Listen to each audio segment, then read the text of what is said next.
Welcome to the Do Life Well podcast. Join your host, Gavin Merwin, and his guests as they explore the nature of doing life well. Now, let's dive in. Well, welcome back to another episode of the Do Life Well podcast. I'm your host, Gavin Merwin, and I'm super excited to be joined with my friend, Dr. McFee, who's Superintendent from Grady County. So thanks for being here. My pleasure. I appreciate the invitation. It's always an honor to get on and talk with y'all. Yeah, absolutely. So you guys know, if you've been following us for a while, we cover a variety of topics.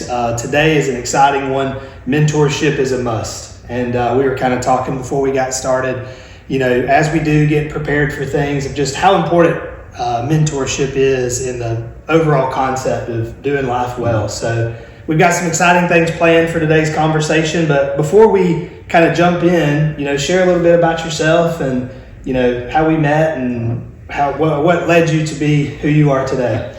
Well, and I appreciate that. You know, we met when I landed here in Adel back in 2018. Yeah. I've been in Georgia now 10 years, serving as a superintendent and principal of schools. But this is my 36th year in education. Wow. Started born and raised down in the Naples area, in Fort Myers in South Florida. And I worked down there 25 years with the school district of Lee County. I went from a teacher to an athletic director and coach. Then I became an assistant principal, then became superintendent. So you can see that the progression was the common progression that somebody would take through the education pathway. Sure. So served a lot of years down there, and I've enjoyed my 10 years here in Georgia thus far, and love this area, South Georgia, and happy to be here. Yeah, for sure. I'm sure you've had some mentors along the way. I've had, you know, and sometimes mentors are good ones and sometimes they're bad ones. That's it. But every experience we have dictates our life. Yeah. And all of those experiences, if we don't learn from them, either good or bad, are a waste of our own energy. I always believe that you take every experience you have and consider it mentorship. Sure. And so the topic that you asked to talk about today, I thought was excellent because of those experiences and the need to have that mentor in your life. Yeah, we kind of call it the lens that you see life through. The lens you see life through. Everybody's lens is a bit different. Just because of what their experiences have been, good and bad. Sure. If we could fix people on that lens with the Florida Gator helmet versus the Georgia Dog helmet, you know, that's a tough lens. I can't get experiences to change, but we'll put that aside. Yeah. But you're a fellow Gator, right? I'm a Gator fan. Yes, me too. Me too. And so that's most are not. Most are not. I have it in my office. Yeah. It limits the amount of time people visit me because they want to get out right away. They don't want to see that Gator helmet. Yeah. But well, that's life funny. is terrible. That's it. So maybe let's start with, like, in your view, like, let's define mentorship. So to a person, never heard the word before, what does that mean to you, that word? You know, the mentorship, if somebody is to talk about what that means to me, is it's another human being that's been placed in our lives to provide us with a shortcut or a way to avoid hurdles that we're going to see in the future. Sure. And so everyone that comes into our lives can provide that mentorship, and some are dedicated to that mentorship where they're getting there with the right reasons. They're altruistic in their thoughts and their methods. And if we are open to hearing what people have to say, we could avoid so many pitfalls and so many hurdles in our life just because we were aware that they're coming. Yeah. So to me, a mentorship is somebody placed in my life or in a student's life or in your life or in anybody's that could just say, hey, heads up. You know, I've seen it. I've been there. This could happen. Be aware of it. Put it on your radar. Yeah. And it just might save some future heartache. Yeah, and I like the one of the things I was thinking about when you were talking just then was it might be a dedicated person that's a long-term mentor, but it could just be someone you just interact with. Absolutely. Meaning you can accept mentorship from multiple ways, I guess is what I'm trying to say. 100%. Yeah.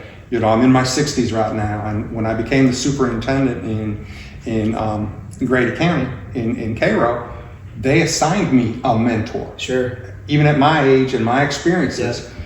And I take that mentor and I called him weekly just to check in. And sometimes it was just to check in. Sure. And all he would do is just ask, what you into now? What are you working on? Yeah. And he would just provide some advice now and then. Sometimes he had nothing to say. He did a great job and it was confident. But that mentor, that person you can pick up the phone and call at that point in your life, with similar experiences and a similar life path is an enormous benefit. Yeah, and it's interesting, obviously we do a lot of work in education, so I'm familiar with that, but if someone's listening and they don't, kind of expand that, because that's a pretty statewide. Yes, sir. It's through the RESA, right? That is actually through the Georgia School Superintendents Association. Okay. That one is. Okay. Now, people in my RESA, Jason Miller's our RESA director, Sure. and I consider him a mentor. He's a retired superintendent. I'll pick up the phone and call him but I have learned, I think, through the years that I don't know it all, nor will I ever know it all. That's right. And why try to figure it out on myself? Call somebody that could help me. And I try to tell that to students. I try to tell it to teachers. Sure. There is somebody around who just ask them. Yeah, has been there before. Yeah, don't try to figure it out yourself. Just ask. Yeah. You have to adapt to what your needs are. That's right. But it sure helps to have that advice. Yeah, 100%. And it's interesting. My little brother's getting married in about a month. Oh, wow. In June, yeah. And I told him, I'm like, because they're out seeking advice and all that. I'm like, that's great. That's good. You got to take what everybody says, fit it to your life. 100%. You got to take it through your lens and what makes sense for you. And there is the flip side of that. Can't get advice from too many people either. Sometimes you can have too many mentors also. It really, I think it's where we are in life. Yeah. And what our focus is because I think with mentors as well, sometimes you just can't tell me what you know, and I'm not ready and are open to hear it. Sure. So a good mentor becomes a person who really wants to hear what it is you need. Yeah. And once I understand what you need, then I'm able to help out a little bit more. Yeah. So becomes a good mentor is a great listener sometimes. Yeah. They're not there to just say, hey, do this. Sure. That's not mentorship. Well, and it's interesting too, you bring up age, because it's like there's a component of I need a mentor who is older than me. But then in the case you gave, the superintendency, age had nothing to do with it. It's just I'm a new superintendent, you've been a superintendent for a while, let me glean from you. Yeah. And I think that's a thing someone could take and overlay in their life too. Absolutely. Yeah. And I like how you talk about being open also, because we talked about that. I put in our notes kind of barriers to mentorship, just the importance of being humble and, hey, I don't have it all figured out. And, from a business perspective, we see the most successful business people are really the ones that are willing to ask questions and not have all the answers. And not have the answers. Exactly. And develop that team around them that fills in the holes of our weaknesses. And if you don't understand your own weaknesses, you can never build that strong team. Yeah. I just find that the mentorship throughout life, even in big businesses right now, these executive leadership programs have really taken off, and even the people who are seasoned executives are getting coaches. Yeah, and that coach is really just a mentor. 100%. And that's what they're. So, I'm in a senior executive leadership program right now through the state of Georgia. Yeah. And all we're doing is receiving mentorship on how advocacy works. It's not teaching me how to be an advocate. Sure. With legislation, but it is providing me that mentorship of pitfalls and hurdles that we would encounter and how to go about doing it and how to deal with folks. Yeah. And so I've never seen it before, and it's a huge part of my life right now. And Curtis Jones, Dr. Curtis Jones runs it. Okay. Now, you want to talk about a mentor. Sure. That guy is top notch. Retired colonel in the military, then became a superintendent in Macon Bibb. Yeah. Retired from there. I think he won national superintendent of the year. You want a mentor? There he is. Yeah. And he's running our executive leadership. So it's like I pick up the phone and, hey, Curtis, look, this is what's going on. Sure. And it may sound petty to me. Yeah. But to have somebody like Curtis to pick up a phone and just say, what do you think? Yeah. It's phenomenal. But my ego had to change over the years to get to this point where I don't know the answer. I'm going to call and just find out. Sure.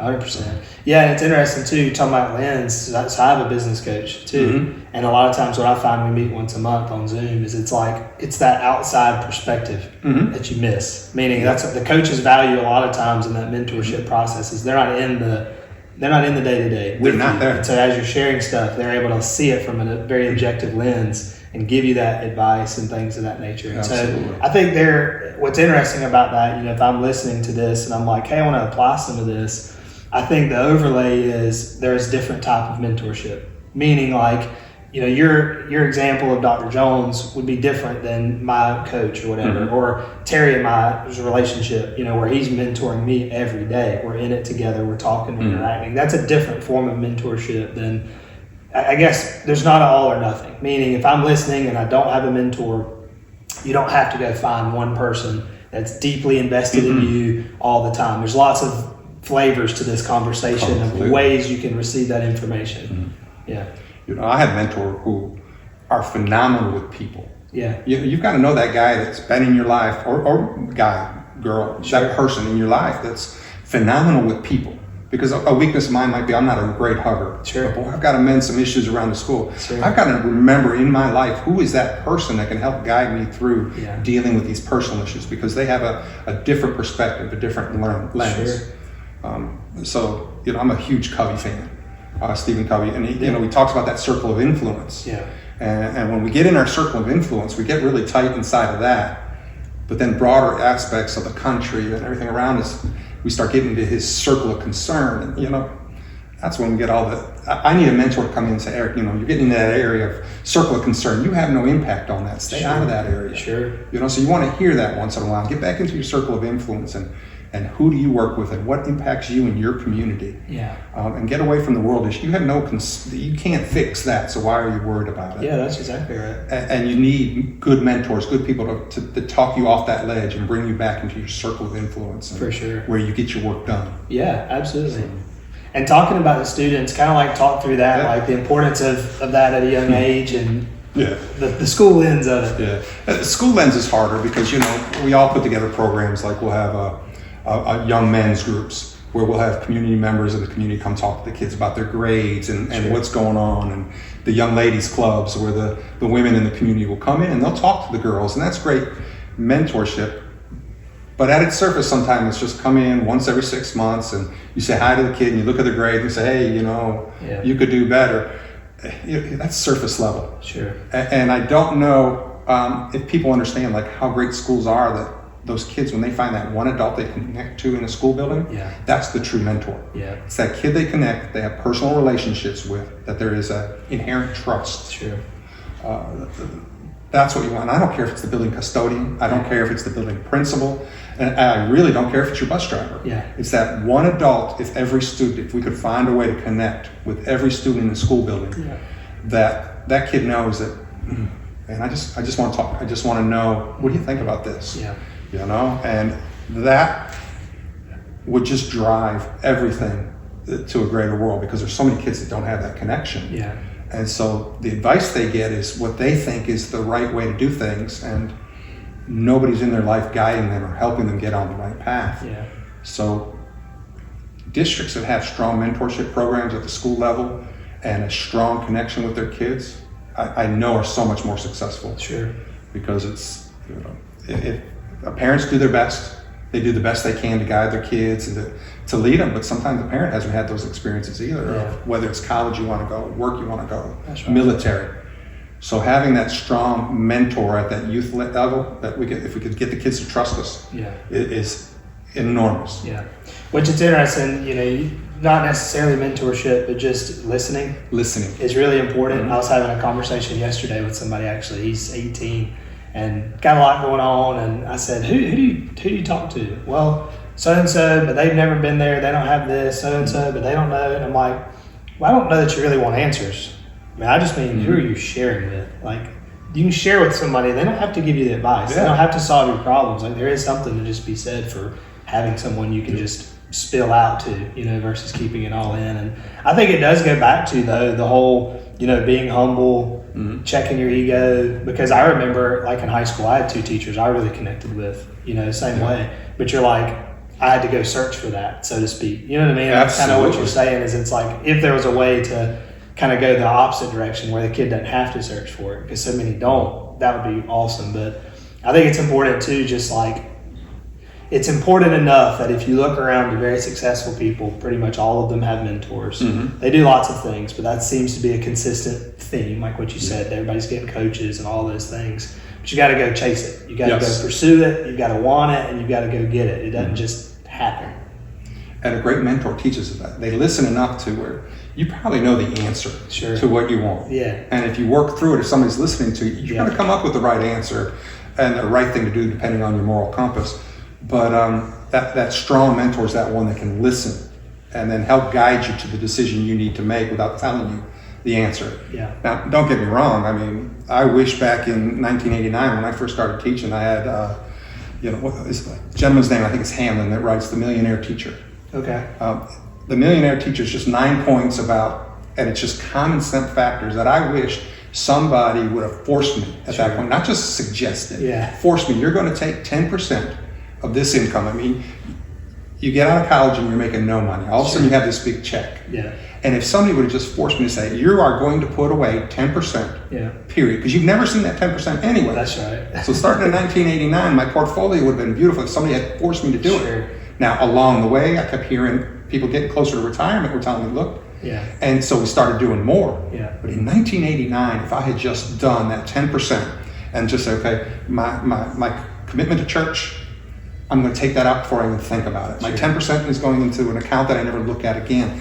Where I'd be today, and so those are the things I don't know, and I try to mentor young teachers and say, hey, just at least read this book. I'm not going to tell you how to do it, but read it. Sure. So now that's my big thing, is like, read this book, because if you do put your 30 in or your 36, you're going to be all set. You've got such a great plan here. That's right. And that's where I think all of us have to find our mentor in us, whether it be through church, whether it be through school. You're in the technology and the financial business. So these young folks coming out right now, you're already way ahead of them in what you know. It's just finding a way to listen to them so that you can hear what they need and guide them to the right way. Absolutely. Which you bring up a good point too with that, is it's like, if I'm listening and it's like, okay, you had a mentor from the superintendent's perspective dropped on you. I had one dropped on me, in my work experience. How do I find one? How do I go out and find one is a great question. And I think at the places we work, and I'm talking even at McDonald's or wherever your local employment is, or if you're cutting lawn, that supervisor, that leader is probably going to be a great mentor. If you find a way to connect. So at one point, it's a two-way street. That mentor can keep trying to be your mentor, but if you're not willing to take it. So I wish, and even in 1989, I stopped thinking that I knew everything. And I was just open, a sponge to everything everybody gave me. It was in 2000, I think, when I became an assistant principal for the first time. And the guy I worked with, who was my supervisor at the time, first I walked in the door and he says, all right, you ready? Leave your ego at the door, because you're about to go from a world of teaching into the world of administration, and egos can't matter. And that piece of advice has stayed with me forever. Just because I learned the hard way that he was right. Egos didn't work. And so you had to put it away. In 89, though, I don't think I can remember a piece of advice somebody gave me back then. So I wish I had been more open, and I wish kids could learn, young people, when they get into business, to find that one person that you think's being very successful, and find out how they got to where they're going. You'll get there faster than you did. 100%. No, it's like I said before we started, it's almost like a cheat code. Terry's in his 60s, and he's about to be 60, and I'm 30 years old. Like, he has 30 years of knowledge. We have a situation, I can ask a question and have 30 years of experience, but I have to be willing to, and I'm not always, I'm not saying I always am, but I have to be willing to be humble and ask the question and be okay with not knowing. Absolutely. And getting that advice from a mentor. Because a guy like Terry can give you that. I mean, he's 30 years in the business. He's seen where those pitfalls are. That's right. So if you don't have to walk through that pit, it'd be awfully nice to skip that. To me, and the same thing with the retirement. If you see people who's retired, how did you retire where you retired at? I think I'm going to take some of that advice, and so I can get there sooner. That's exactly right. So I love the idea of mentorships, and I know we all say kids need mentors and things, but I'm not sure how many kids are really ready to open themselves to that mentorship because they don't understand. Where I think it's going to carry its biggest impact is in the work world. When you're finally having to mature, you're finally having a family, and you have to make protection for your family and make sure they're going to be okay as we mature a little bit. Man, that's when you really need to take advantage of it, and I wish I had known that back then. Well, and too, I like that you said it's a two-way street, because I think that's the other thing too that sometimes people get wrong, is it's like, all right, I'm going to go find this mentor, and they are the answer to everything in my life. And it's like, that's an unfair burden to place on someone, and it's a two-way street. And and I've seen Terry demonstrate that. I've tried to do that, where it's like, I've had someone reach out, hey, will you mentor me? And I'm like, well, I want to be honest. I would love to share with you my experience, but I'm not making all your life decisions for you. You're going to have to pursue me. I'm not going to chase you and text you, and you're going to have to initiate lunch, and you're going to have, you know what I mean? Because it is a two-way street, to be fair. So I like that too. It really matters that the mentee has to be the one that is open-hearted, open-minded. That's right. Because I do have the knowledge, but my knowledge, come on, how many of us listen to our dad? Yeah. Our dads are our greatest mentors. Sure. Had the best advice for it. But when I was a teenager, everything he said was useless. Yeah. Now I still get It's the like words. the parents get a lot smarter the older we get. and so now you wish, man, my dad did say that, you know? And we think about it later in life. Sure. Had I been open at that time, Yeah. I would have probably avoided a lot of heartache. Yeah. You know, or at least have known a few shortcuts. Yeah, 100%. 100%. So what else? Anything else on your mind from the topic of mentorship? Well, when it comes to mentorship, that really does come to mind, you know, not comes to mind, but is that aspect of the altruism or the servant attitude, the servant leadership. A true mentor has to want to help somebody, and it's not for selfish reasons, you know. Over my career, and I'm trying to publish a book right now. I really am. Well, that's awesome. It is. I hope it gets published one day. But it's. Are you familiar with Mother Teresa of Calcutta? She had up on her wall a poem. It was called the Anyway poem. Okay. So I know if you ever want, and what it is if you know, like the good you do today will be forgotten. Sure. Do it anyways. Sure. So my book is Lead Anyways, and it's based on the 12. Or the 9 concepts that she had within her poem, the 9 stanzas of everything. Lead anyways, trust anyways, love anyways, you know. And in the end, it's just really do it anyways, because in the end, it only matters between you and God anyways. Yeah. It's an excellent poem, so if you get a chance, read it. Sure. It was on her wall, and it was made more, it's an old Harvard thing that somebody put together, but she made it more religious, more. Sure. And so I keep that on my desk.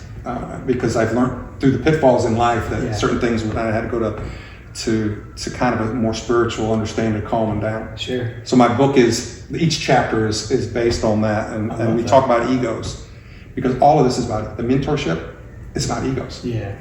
Yeah. You can't be a mentor and say do it my way or you're going to be a failure. It's not that. That's right. The way you did it worked for you. Yeah. Pieces of that I got. So your ego as a mentor has to go away. Sure. My ego as a mentee has to be put aside and be willing to ask the questions. So, you know, I have an experience with it, and I wrote about it in the book, and it was about that ego and that mentorship, and it was a younger assistant principal I had, and I was the principal, and I'm sitting in my office one day, and I hear this, and I'm going to change the names on that. Sure. But the volume kept going up, and it was a woman and my assistant principal talking, and I heard him in a loud voice say, "It's Dr. Jones," and I'm going to use the name Dr. It wasn't a doctor, and it's Dr. Jones. And I hear the woman in his office say, "Mr. Jones," and I heard him say, "Dr. Jones, Mr. Jones." And they just kept going back, and it was just getting louder. I had to get up off my office and walk over there, and I walked in the room, and I mean, immediately in my mind, I knew what was going on here. And so I called him out, and I says, you know, let me tell you that you need to stop. Sure. You know, this is not a fight you're going to win. Sure. Why are you fighting this? Sure. You know, and somewhere along the line, he missed that message that as a leader, as a strong leader, he didn't have that mentor that told him, it doesn't matter your title. Your title is exactly that. It's a piece of paper. It's a title. Sure. It's how you treat people and how you relate to people. And at that point, I had to be a mentor, but with a foot down kind of mentor. Yeah. Don't do this anymore. That's right. I wish somebody had been in his life sooner to express how that's an ego issue that you can't be and you never be able to get through to people that way. That's right. You know, people aren't following that. They're not following that, Yeah. and so the egos get in the way of being that. And somewhere along the line, if he had somebody just say, "Hey, look, you know, it's good to be confident in yourself, and it's good to get your degrees or whatever. Sure. But that's not the best way to relate to people." Yeah. And so I wish I had always thought that he had missed out on his mentorship. Yeah. You know, of that. Do they do that at like the principal level? Is there like a official, hey, you're a new principal, here's your mentor? Yes, we do. Most districts try to give a mentor. In a small district like mine, unfortunately, they're stuck with me. Gotcha. So if you're a new principal, you know, I'm your mentor, whether you like it or not. Sure. But we do have to develop our own leaders in small communities. Now, in Lee County, Florida, not Lee County, Georgia, where I came up, there's 110,000 students. Oh, wow. You know, you're talking over 100 and 150 schools. Yeah. So when you were given a principalship, you had another principal that was assigned to you as your mentor. You Gotcha. didn't. You really, the superintendent was quite a few levels up from you at that point. But we were always assigned a principal is our mentor and our assistant principal is our mentor. Currently, teachers get a mentor. If you're a new teacher, we try to put a mentor teacher, somebody that's strong, teacher to be that, to help you, for you to go to. Yeah.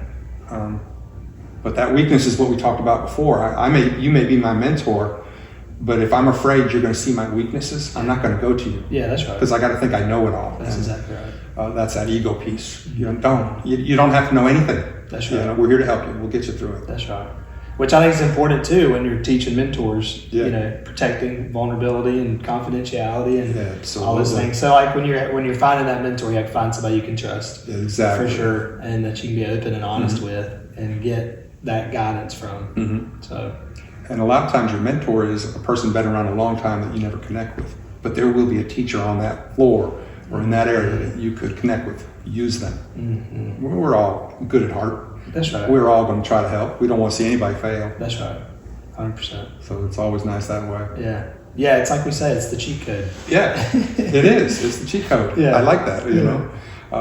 It's just, man, why, if you can go in a straight line and get there a lot quicker, use it. 100%. You know? So yeah, I agree with that. And I just wish people would reach out and trust each other a little bit more to mentor. And I think the most successful people probably have a strong mentor or stream of mentors that they've used along the way to get where they're at. Yeah. Yeah, I think that's too. I mean, being okay with sometimes as a mentor, you're in someone's life for a season. Sometimes it's for a lifetime. Correct. And the opposite's true. Like you may connect with somebody and it's, hey, we're going to do this thing forever. And others, it's like, hey, it may just be 6 months or a year or whatever it is. You know, it's interesting because I did that. I forget how old I was, but here in Cook, one of the teachers had started Cook Mentors Kids or something like that. It was like a little mentorship program. And I'd gotten really close with one of the football players and, was spending time with him and all that. And he graduated, went to college, he's doing well, and we don't talk at all, anymore. And sometimes you have that thought of like, should I reach out? I wish that had been a little different. But you're like, hey, you just have to be at peace with the fact that, sometimes you're there for a season. And I hope I had a positive impact in his life during that season. And he probably has another mentor now. And he may be mentoring kids at this point too. And that would be awesome if he was. For sure. But you want to know how they turned out. Yeah. It always is. And that's one of the great parts of teaching is, when you're going through the store and you see that kid that you knew to have and you had that great relationship with and you see how well they're doing. And those are the little victories. For sure. So, but like you said, a mentorship might be just one semester in a classroom. As a student, you really got along with that teacher and you remember that teacher from what they provided you and that mentorship, and you keep it in your life and then you live that way. Yeah, for sure. Yeah, and I think that's a great part of at least our career or our path. We're with so many kids and young adults that we can impact so much, or we feel like we can. It's just I guess we got to be right ourselves before we can be right with somebody else. Or mostly right. Yeah, at least partly right. Yeah, doing the best we can. Through Monday through Friday. Yes, that's right. That's right. So anything else that you want to talk about? I put down here that I'm looking forward to the great people in our lives and that come in through our lives, and that we all can have an impact on somebody, and it never hurts to reach out to somebody and say, hey, I'm here for you if you need me. Yeah. Because we may not be confident in ourselves, but we probably have a lot to offer somebody. Sure. And I'm talking about every single person around here, whether it be your own child or whether it be somebody on the kids team. 100%. It never hurts to reach out and just say, hey, what can I do? Can I help you? Can I help you avoid one hurdle in your life? Yeah. And if we can do that for somebody, I think we've done our jobs. 100%. When it becomes, because ultimately it is between me and God. That's right. When it's all said and done, it doesn't matter what everybody else thought along the way. That's right. So along that way, we've got to help somebody. Yeah. And we all have a lot to offer. And we all have a lot to offer. A good point. We don't think we do sometimes, but we do. We do. That young man I was talking to yesterday, I said something. He said, wow, it's just good to know I'm not the only one. I'm like, why do we think that way? You're not the only one, and you got plenty to offer, and And they do. I mean, from that bus driver who's lived a strong life, it'd be just the right word, the right day, at the right time. Yeah. And that's mentorship. That's right. Lifting people up. And I think it's a calling we all should have. Sure. But our own confidence, I don't have anything to offer. Yes, you do. That's right. And you see it whenever you go, mechanic, anywhere you are. If you run a mechanic shop or you run a shop, or a tire check, keep these kids. They're just like, they want to be like you. So you got something to offer them. Absolutely. Help them fly right. Absolutely. Well, this has been super fun. Yeah, well, I've enjoyed it. I really have. I appreciate you coming on. I'm excited to hear about your book. More about your book. I'm hoping it gets published. You know, I've had a couple mentors have read it for me. Okay. And they've submitted it back to the publisher to say they've enjoyed it and along the lines. And if it comes out, it comes out. If it doesn't, I'm still going to pursue the kind of the speaking on it. Sure. Because I do believe strongly in the message that's there, and the message just goes with experiences and tying it into that spiritual component of, you know, we got to do it anyways, no matter what somebody thinks. Yeah. As long as it's what you're doing is the right thing, and then finding people along your life and those experiences along your life that have helped you get through this and moved you on. Both good and bad experiences. That's exactly right. So I love that. Yeah. Excited to hear more about it. Yeah, one of these days it may just get published. I'll send one over this way. That sounds awesome. Yeah. Well, thank you so much for coming. I appreciate it. I appreciate the invitation. I always enjoy coming over your data. Yeah, for sure. Well, guys, I hope you enjoyed today's episode. If you don't have a mentor, go find one. Get one, and have a great month, and we'll connect again soon. Take care. Thank you very much. Thank you.